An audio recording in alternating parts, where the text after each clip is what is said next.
আসসালামু আলাইকুম। মিঠুনকে নিয়ে যা বললেন তামিম। জিম্বাবুয়ের বিপক্ষে ওয়ানডে সিরিজের প্রথম 2 ম্যাচে বাজে শট খেলে আউট হয়েছেন মিঠুন। প্রথম 2 ম্যাচে আলগা শটে আউট হয়ে চাপে ফেলেছিলেন দলকে। একটিতে করেছেন 19, অন্যটিতে মাত্র 2 রান। ব্যাটিংয়ে এমন দৈন্যদশা দেখে তৃতীয় ওয়ানডেতে মিঠুনের বদলে মোহাম্মদ নাইম বা অন্য কাউকে দেখা যাবে বলে ধারণা ছিল বিশ্লেষকদের, কিন্তু সবাইকে অবাক করে দিয়ে একাদশে মিঠুনকে দেখা গেছে। কিন্তু আজও সুযোগের তেমন একটা সদ্ব্যবহার করতে পারলেন না মিঠুন। যদিও ম্যাচে অনেকটা সময় ক্রিজে থেকেছেন, 57 বল খরচে 30 রান করেছেন, কিন্তু ভুগেছেন টাইমিং পেতে।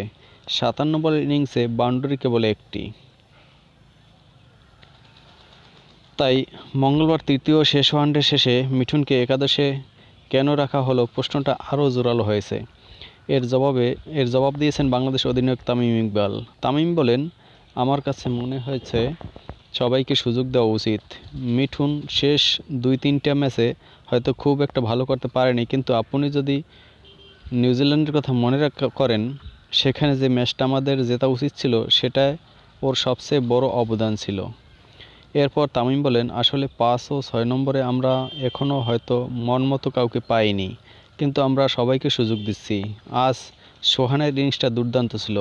এখন বাংলাদেশ দলে 2-3 জন আছে যারা একটি জায়গার জন্য লড়াই করছে। আমাদের জন্য এখানকার ম্যাচগুলো খুবই গুরুত্বপূর্ণ। আমরা কমপ্লিট একটা দল হিসেবে বিশ্বকাপে পেতে চাই।